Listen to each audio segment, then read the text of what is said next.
Bonjour à tous, j'espère que vous vous portez bien. Donc cette vidéo a pour but de faire une petite introduction concernant les listes chaînées en Python, ou encore appelées les linked lists en anglais. Donc au sommaire, nous allons voir là une petite introduction suivie d'une partie concernant l'implémentation. Alors, concernant l'introduction, il faut considérer dans un premier cas une zone mémoire dans laquelle nous avons donc les cellules qui sont remplies avec des données, c'est les cellules, vous voyez les différents Z, ainsi que des cellules adjacentes qui sont encore vides. Nous imaginons que nous souhaitions insérer donc une donnée au milieu de la zone mémoire. Pour ce faire, nous aurons besoin en fait de déplacer toutes les cellules restantes afin de effectuer donc cette tâche. Nous pouvons très vite extrapoler en imaginant que nous nous retrouvons dans des zones très étendues dans lesquelles il y aurait beaucoup d'informations et ceci consommerait énormément de temps. Un autre cas serait le suivant, dans lequel nous avons déjà donc des zones préallouées qui sont déjà complètement occupées, donc, et on voit que les zones rouges sont exclues de la zone mémoire. Donc si nous souhaitons ajouter un nouvel élément, nous serons obligés donc de réallouer toute une nouvelle zone et réécrire toutes les informations avec l'information que nous allons insérer. Là encore, nous voyons que cette opération va consommer énormément de temps machine. Donc, une solution qui est apparue consiste à utiliser donc ce qu'on appelle des linked lists, donc des listes chaînées. En fait, nous voyons que nous avons un nouvel objet qui est composé de deux éléments, ce que vous voyez en bleu et en bleu turquoise. Donc, le premier élément, c'est ce que nous appelons la valence, c'est le contenu de l'information, tandis que le second en bleu turquoise, c'est l'adresse de l'élément suivant. Et donc, l'avantage que nous offre cette approche, c'est que si nous décidons de ajouter un nouvel élément, comme le val3 en vert, nous voyons qu'il suffit uniquement donc de mettre une nouvelle adresse dans le val2 et en mettre l'ancienne adresse qui pointait sur le val3, l'ancien val3 dans le val3. Ainsi, nous voyons que c'est beaucoup plus facile et qu'il y a un gain de temps non négligeable. Ceci étant dit, nous allons donc maintenant passer à la partie implémentation qui permettra de clarifier ces concepts. Nous allons donc développer une première version, on va dire introductive d'une linked list. Euh, alors, le point de départ sera d'abord, donc on va devoir créer, on va utiliser les classes et nous allons créer une première classe qui permettra donc d'identifier les différents nœuds donc de notre liste, de notre linked list ou donc de notre liste chaînée. Donc nous allons créer une classe node comme ceci. Nous allons définir un constructeur pour cette classe. Pour ce constructeur, nous allons utiliser donc le, une variable, donc une propriété qui s'appellera data et qui par défaut aura une valeur non. Euh, Nous pourrons utiliser aussi donc une autre propriété qui sera donc next, qui identifiera donc le nœud suivant et qui aussi donc sera identifié par non. Voilà. Donc ceci constitue notre définition du constructeur. Alors nous allons faire en sorte que donc la propriété data récupère la valeur donc data et la propriété next récupère la valeur next en paramètre. Voilà, donc ceci constitue le constructeur pour les nœuds. Alors maintenant, nous allons créer une classe euh, qui va constituer notre linked list. Alors, le point de départ sera à nouveau, donc on va définir un constructeur pour cette classe. Alors, cette classe aura une propriété qui sera donc euh, le, euh, le head. Et alors, le head, ça sera en fait finalement le nœud initial. Ça sera qui constituera donc le nœud de départ. Et le nœud de départ, donc, dans ce cas-là, donc quand on construit la classe, on créera directement un nouveau nœud. Et donc, on va faire node. Nous allons appeler le constructeur des nodes. Très bien. Ceci étant fait, nous allons créer une méthode qui va permettre d'afficher notre nœud, et donc ainsi quand nous utilisons notre linked list, donc ainsi quand on fera un print d'un objet linked list, on pourra donc avoir un résultat qui correspond à nos attentes. Donc nous allons définir là une méthode str, donc string, qui permet d'afficher, et donc nous allons faire on va faire donc return, c'est une fonction qui va retourner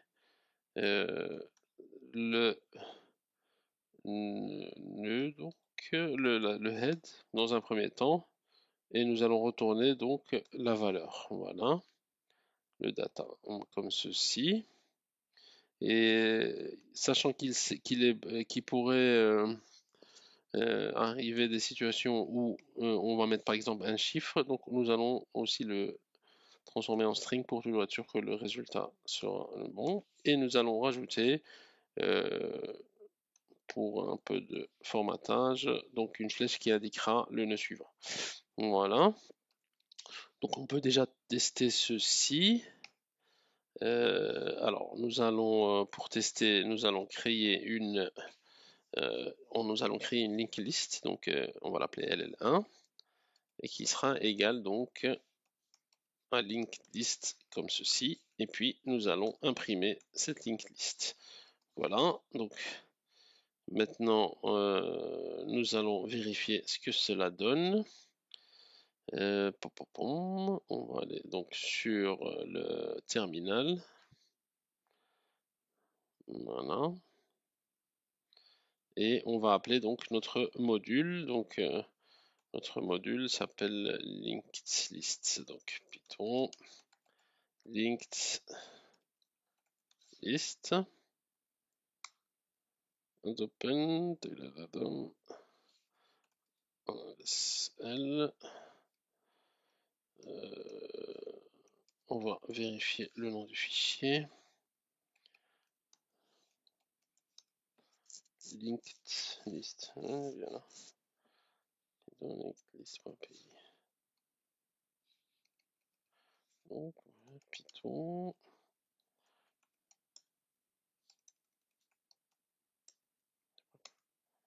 Voilà. Et donc, qu'est-ce que cela nous donne? On dit 6, invalide syntaxe. Donc, ah oui, voilà. Nous avons fait une erreur. Nous avons oublié de mettre les deux points. Voilà. Donc, maintenant, on peut réexécuter. Et donc, voilà. On récupère bien known avec la flèche suivante. Donc, jusqu'ici, on va dire que tout va bien.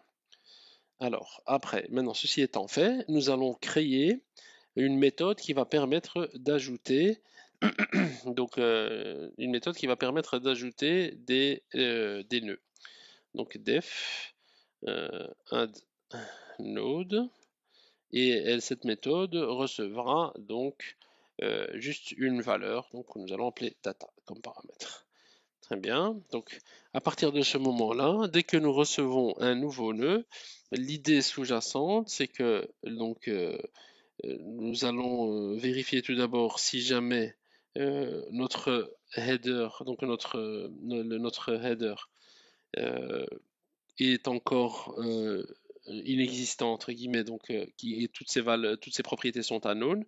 Si tel est le cas, donc c'est le premier nœud et donc nous allons le mettre à la place du header. Si tel n'est pas le cas, eh ben nous allons à ce moment-là créer un nouveau nœud et l'ajouter. Donc première étape, donc vérifier si le nœud, si nous sommes dans une situation où notre head est inexistant. Donc if self.head.data égale, ou bien on peut dire aussi is known.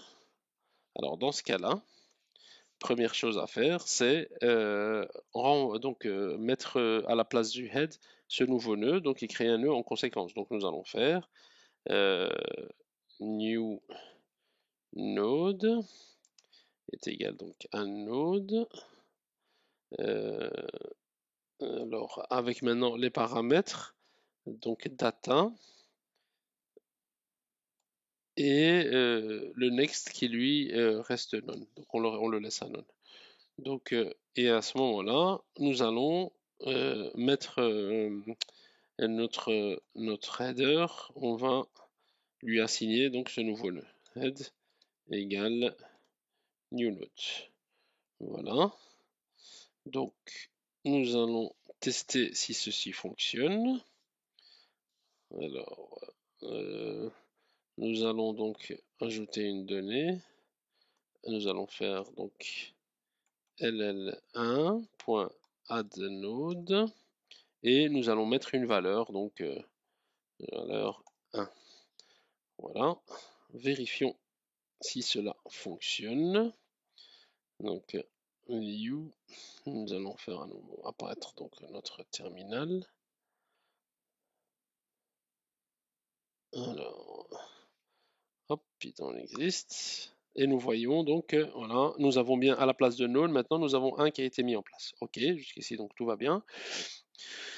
Alors imaginons la situation donc où on rajoute un autre nœud, donc à ce moment-là on se retrouvera plus dans on va passer dans le else du if. Donc au niveau du else, ce qui va se passer, donc nous allons mettre un else. Et à ce moment-là, ce qui se passe, c'est que comme on a déjà un nœud, nous allons créer un nouveau nœud et nous allons faire donc en sorte que ce nouveau nœud va pointer sur l'ancien nœud qui est en l'occurrence le head. Et après, nous allons mettre le head au niveau du nœud. Donc concrètement, ça veut dire quoi? Première chose, donc nous allons créer un nouveau nœud, donc new node égale node data. Mais cette fois-ci, on aura un next. Et le next va pointer donc sur le head. Self.head. Voilà. Donc ça, c'est le nouveau nœud. Et maintenant, donc, le nouveau nœud pointe sur le head. Tac, tac, tac. On réfléchit un tout petit peu pour ne pas se tromper. Donc l'idée sous-jacente, c'est qu'on crée un nouveau nœud. Il a la nouvelle valeur. Il reçoit bien donc la nouvelle valeur. Il pointe donc sur le head de sur le head donc de notre linked list. Et maintenant, ce qui se passe, c'est que donc notre head doit se retrouver donc en début de liste. Et donc, on a maintenant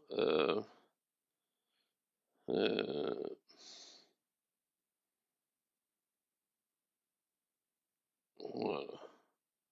Ah non, non, en fait, non. Donc ici, on va récupérer aussi le self data. Non, c'est plutôt ça l'idée. C'est que nous allons récupérer donc tout ce qui est le nouveau nœud va être la copie du head et le head on va créer donc et maintenant le self.head va lui recevoir est égal à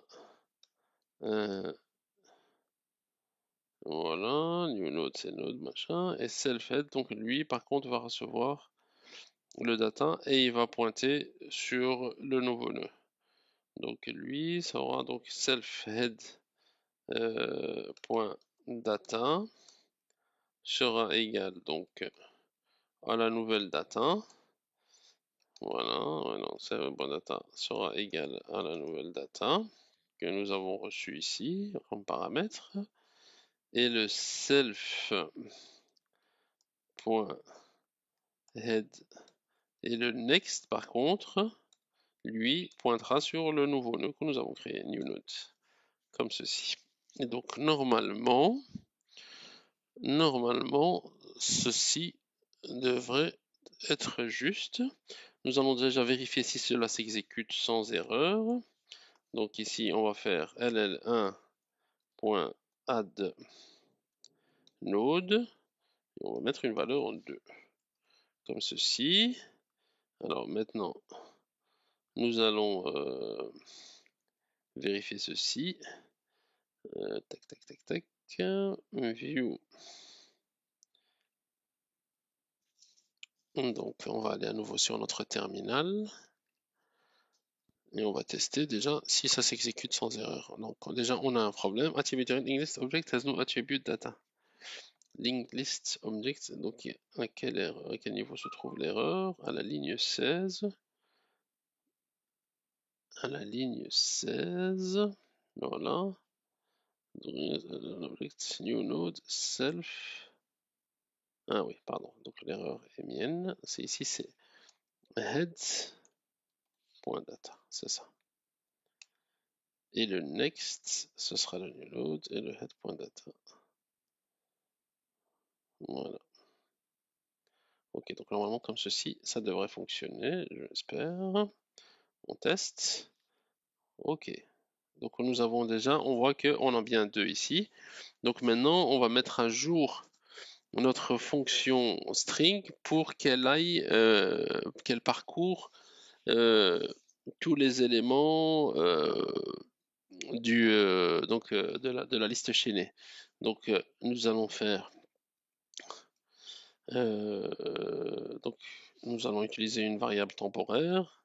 Donc on va l'appeler string return string par exemple, return string. Elle initialement donc sera égale à ce que nous avions mis ici. Voilà. Et maintenant, nous allons vérifier que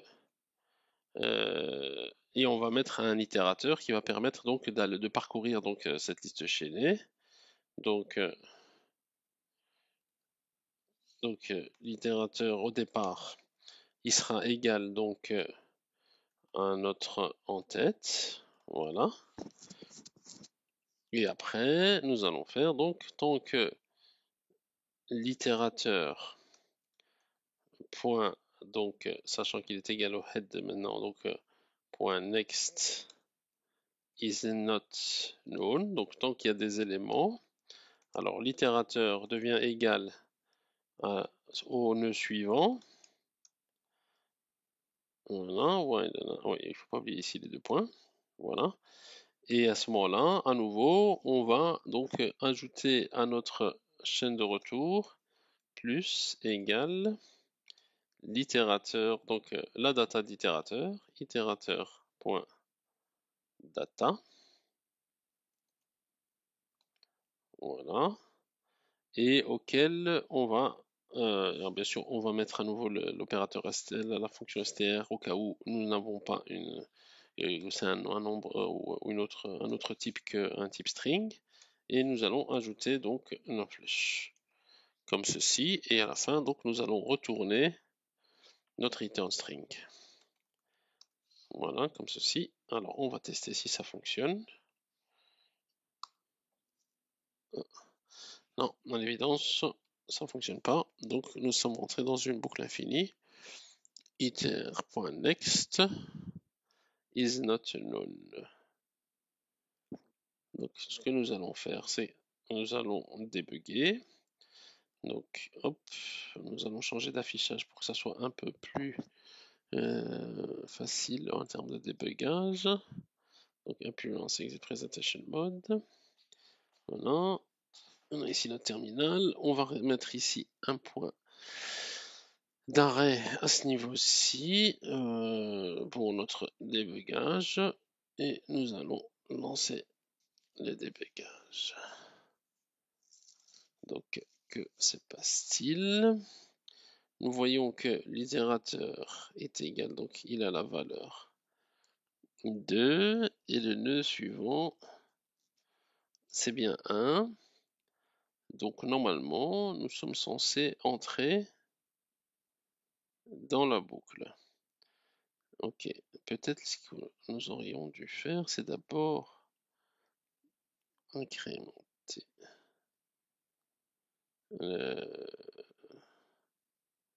ok, on va voir. Donc après, ce qui se passe, c'est que ici, donc on continue. Alors, le iter maintenant, il était égal, donc l'itérateur est égal à l'itérateur suivant. Nous avons bien la valeur 2. Et le next. Ah ouais, non, pas encore. Hop, on continue. Donc meter, et maintenant il est égal à 1. Et le next.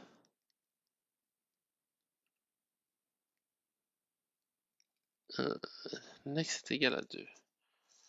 Donc c'est là que se pose un problème, c'est que nous ne sommes pas allés au nœud suivant. Donc ça doit être au niveau du add node qu'il doit se passer un problème. Self head, donc contrôle new node. Ici, donc là on crée un nouveau nœud est égal au nouveau nœud.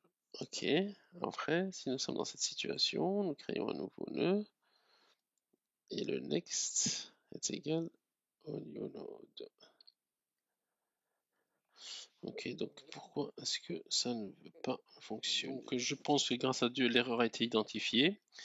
En fait ici c'est à la place de head tout court, c'était head.next pour prendre bien le suivant.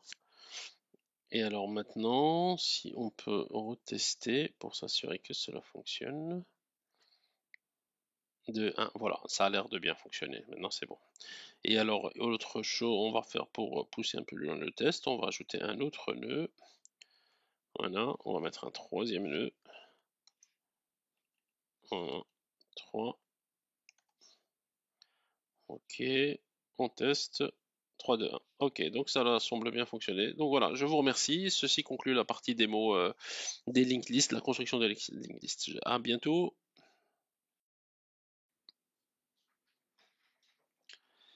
Je vous remercie d'avoir suivi cette vidéo et n'oubliez pas de liker. À bientôt. Au revoir.